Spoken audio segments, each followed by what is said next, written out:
네, 여러분 안녕하세요. 첼레쌤입니다. 만나서 반갑습니다.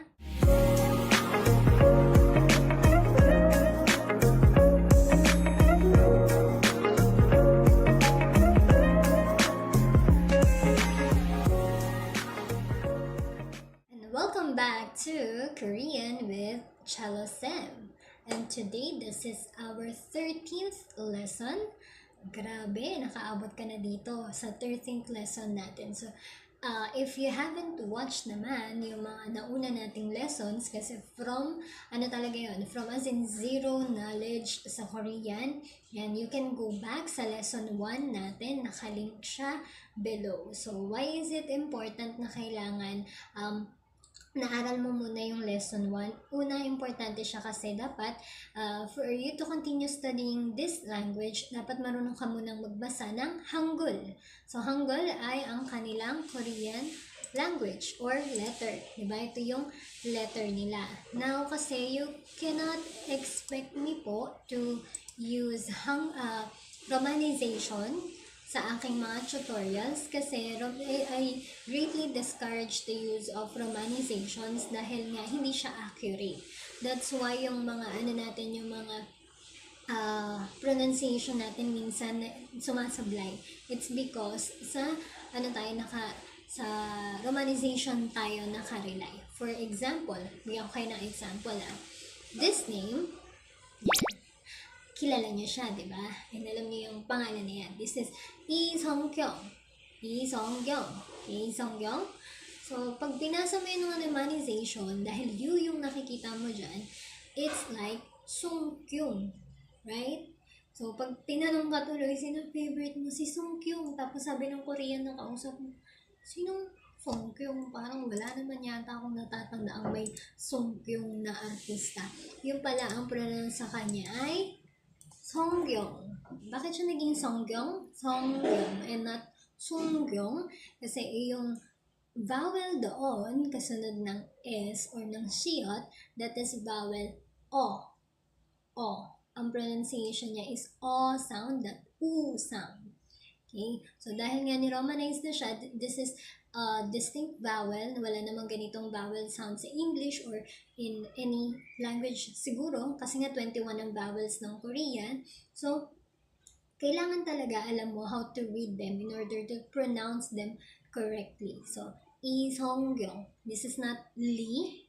Nire-romanize lang siya as Lee. Nilalagyan lang siya ng L sa unahan. Pero pag nakita mo yung pangalan nito in Hangul, nang nakasulat talaga ng Korean, that is E and not Lee. So, Lee Song-kyung. And by the way, Song-kyung means Bible. Kaya pag binisita mo yung Instagram ni Lee Song-kyung, makita mo ang kanyang pangalan ay Bible Lee. Galing, di ba? Because she's a Christian. Okay, so yun yung reason kung bakit hindi dapat tayo gumagamit ng romanization. So, sinabi ko lang yun para ma-remind ka na if you're watching this video, ito yung first video ko na nakita mo, kailangan mo munang siguraduhin first na ikaw ay nakakabasa na ng Hangul. Okay, Hangul. Because we will always read and write in Hangul sa lahat ng mga magiging lessons natin. So, before we proceed sa ating lesson today, punta na tayo sa Sharara! Okay, ang shoutout natin today ay shoutout to my loving family members na very supportive sa aking YouTube channel. Ayan, hindi kasi na YouTube yun. YouTube. So, maraming salamat po. Ayun na nga. Let's start na sa lesson today. Lesson today ay very madali lang. Very madali lang. So, konyo, di ba?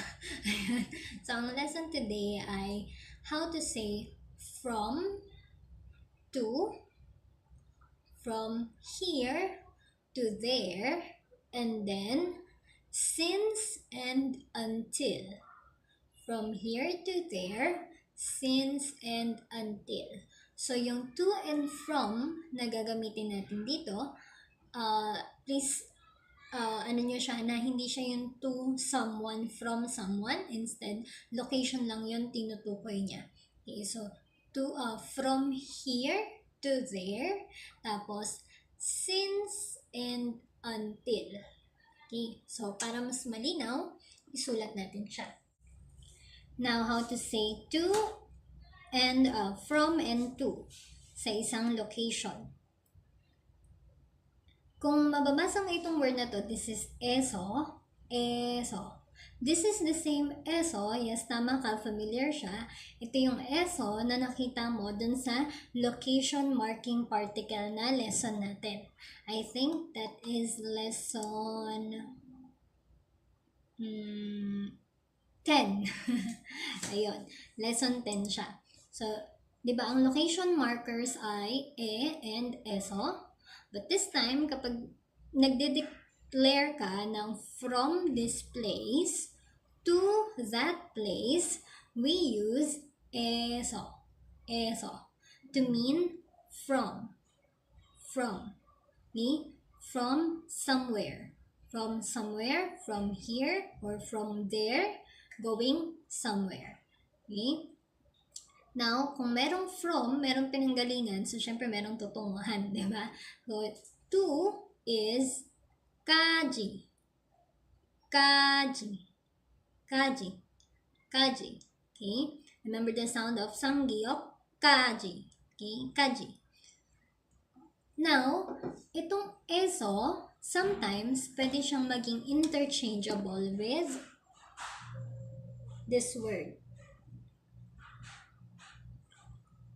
Buto. Buto.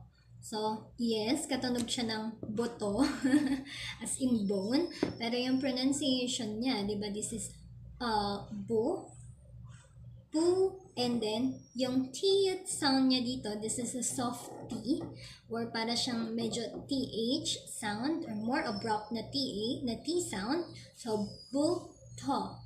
Buto. Buto. Pag sinabi mong buto na talagang as in buto na ano, ang spelling niya ganito.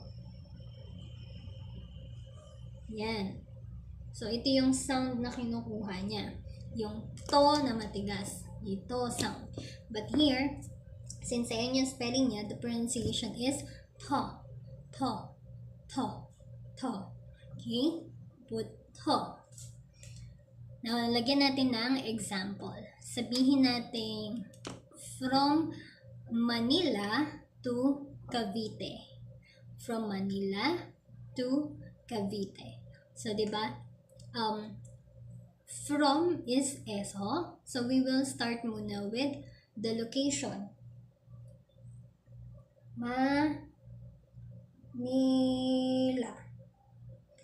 Manila. Parang pababa siya eh, no? Ulitin natin.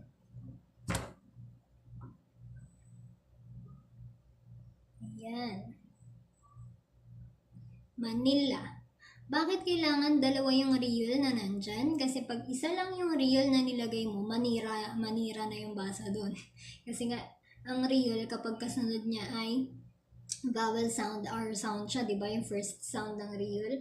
But here, dalawa sila. So, ang tunog ng real dito ay L sound. Kasi second sound. Dahil nasa, ano siya, followed by a consonant, which is another real. Okay? So, Manila, and then from eso, eso. Manila, eso, and then to Cavite, Cavite. Diba? Hindi ko lang sure kung ganyan spelling niya sa Korean ng Cavite. Cavite, Kaji. Kaji. Asbesh. Yan. So, Manila, eso, Cavite, Kaji. From Manila to Cavite. From Manila to Cavite. So, it's like starting from. Di pala. From Manila to Cavite. Sabi natin kanina, si Eso, pwede siyang palitan ng buto. Buto. But since si butho ay meron siyang nuance to the meaning of since, di ba? So, pag pinalitan natin to, pwede naman gamitin natin yung butho. Yan. So, Manila, butho, Cavite-kaji. Yan. Pag pinalitan natin siya ng butho, para na siyang starting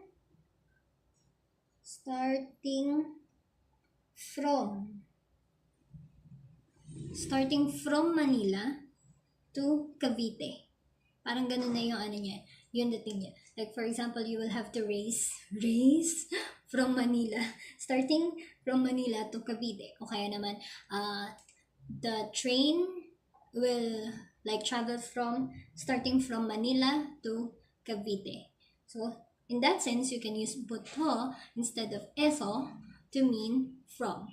So, Manila, butho, Cavite, kaji. Starting from Manila to Cavite. So, that's the usage of from and then to, kaji. Now, let's go to the second one. So, kung si eso, mas, kumbaga,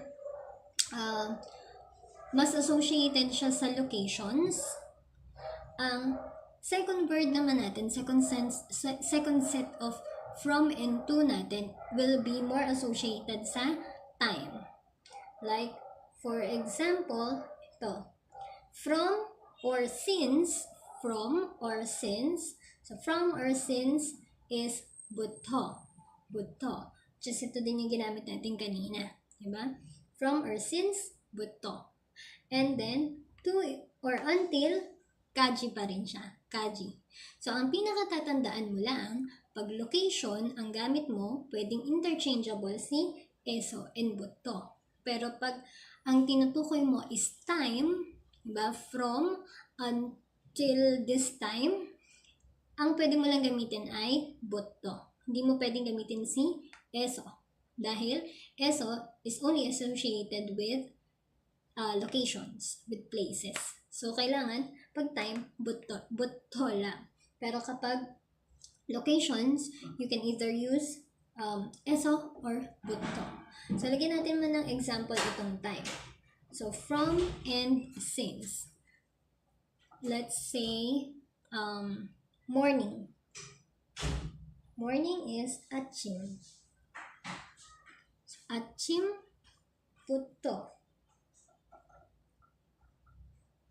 아침부터. And then, from evening. Evening is 저녁. 저녁까지. 아침부터 저녁까지. From morning till evening. Or since morning until evening. Pwede din natin sa sense na ganito. Gaano katagal umulan? Gaano katagal umulan? Ang question natin ay how long or how many hours did it rain? So ano nga ulit yung verb to rain? Ng to rain, that is biga, oda, or biga, nerida. So, mas gamitin natin yung biga, nerida. Nerida means to fall down. Yun, so, bumabagsak yung ulan. Yun yung sense niya, literal meaning niya. So, we can say, biga,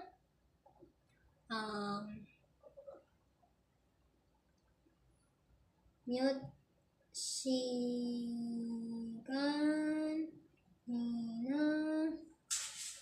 내렸어요.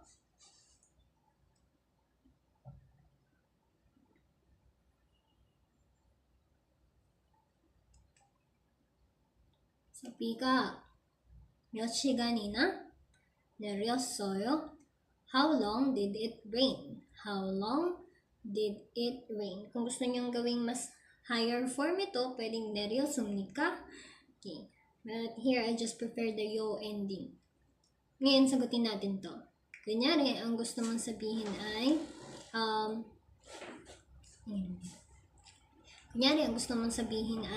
from 1 o'clock to 5 o'clock in the afternoon. From 1 o'clock to 5 o'clock in the afternoon. So first, in the afternoon, yun ang format nila in writing sa Korean ng oras. So, PM is ohu.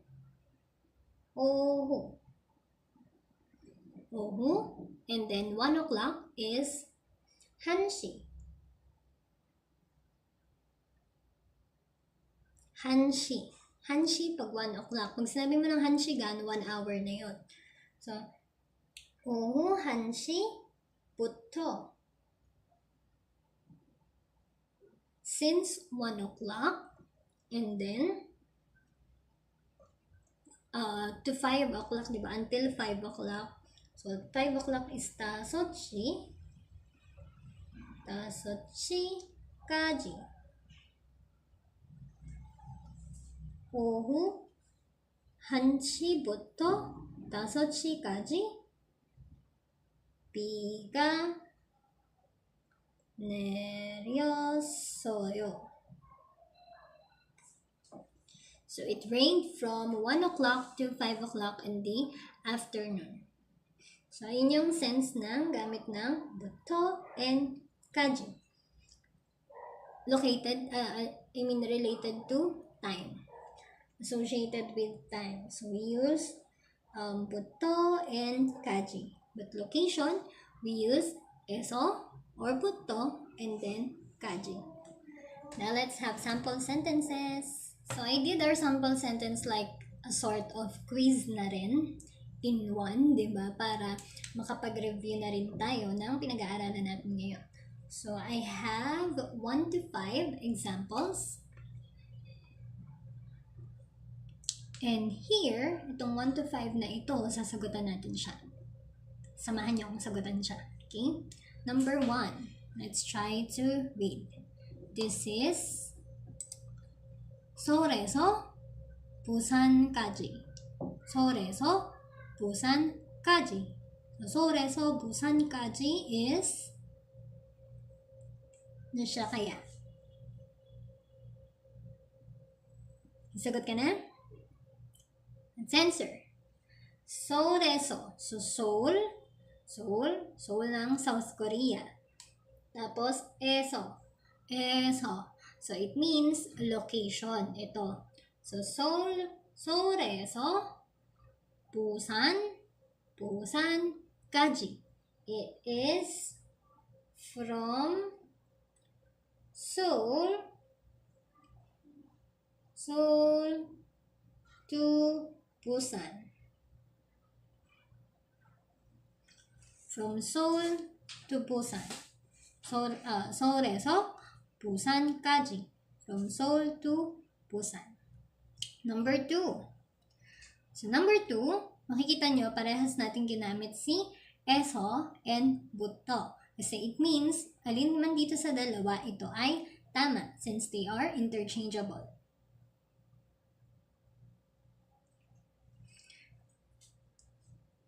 First, 여기에서 저기까지. 여기에서 저기까지. So, 여기 means here. 여기에서 and then 저기 is 저기 over there. 저기까지 or 여기부터 저기까지. So it means from here to there. From here to there. So it's either 여기에서 저기까지 or 여기부터 저기까지. Okay? And number 3. Ito, medyo magandang malaman to. Intriguing. Okay? So, Mori. What is Mori? Mori is head. So, this is your Mori. And then we use putto, or pwede ding eso. So, it means, hindi lang talaga siya sa location, di ba? Pero location din ng katawan mo. Di ba? Parte ng katawan. 머리부터 발끝까지. 발끝까지. Do you have any idea what is 발끝? 발끝. So, we know that 발 means foot. Foot. Paa.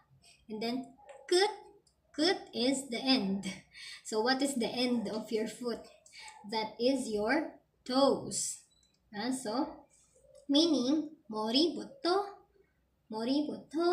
발끝까지 or 머리에서 발끝까지 is from head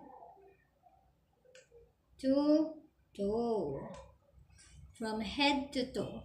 머리부터 발끝까지.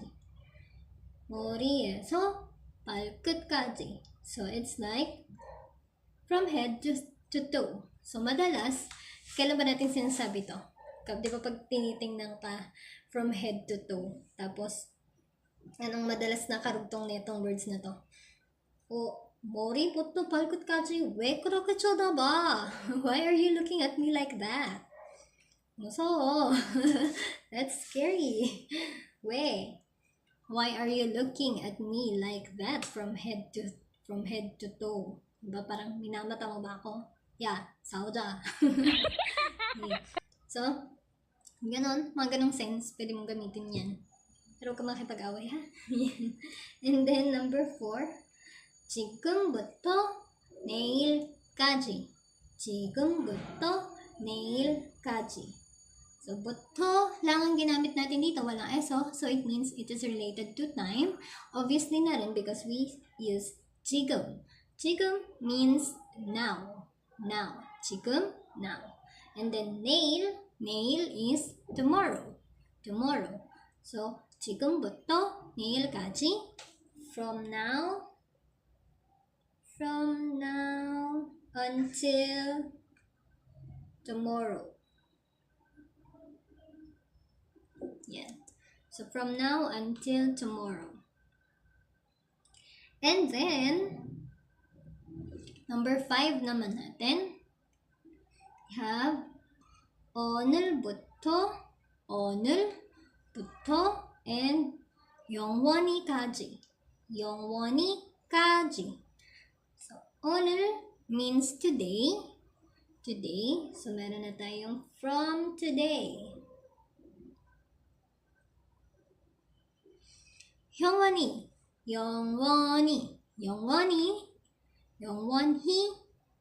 Or pag pinannounce mo na siya, it's like 영원히, 까지. 영원히 means forever. So, 영원히까지 is from today until forever. Wow. Meron bang forever? Naniniwala na ako sa forever. So, here are the sample sentences ng eso, buto, and 까지. So, ngayon, alam mo na how to say from here to there, from one location to another location, from this time until that time. Diba? So, kaya mo nang gumawa ng ganong mga sentences. At nabilang mo rin ba kung ilang beses ako nag-so today? Parang maganda yung pag-game yun. Ilang beses nag-so si Cello Sem sa kanyang video. Bakit kaya hindi ko matanggal yung gana? Ang hirap magtanggal ng mga fillers. Fillers. Okay. So, tigilan na natin ang kakaso. Tama na yan. Ano ibang pwedeng sabihin bukod sa so? Guys, suggest nga kayo sa akin, ano ibang pwedeng sabihin bukod sa so? Para hindi naman ako pala so dito. Ayun. So na naman. That's all, guys, for today. Magbibilang pa ako kung ilang beses ako nag-so today. Nabuang na siya. Okay, so yun lang. So if you haven't subscribed to this channel, subscribe na. At huwag mong kalimutang mag-hit ng, ano yan? Notification bell para updated ka sa mga videos natin. Okay? And kita-kita ulit tayo sa next video. Bye-bye!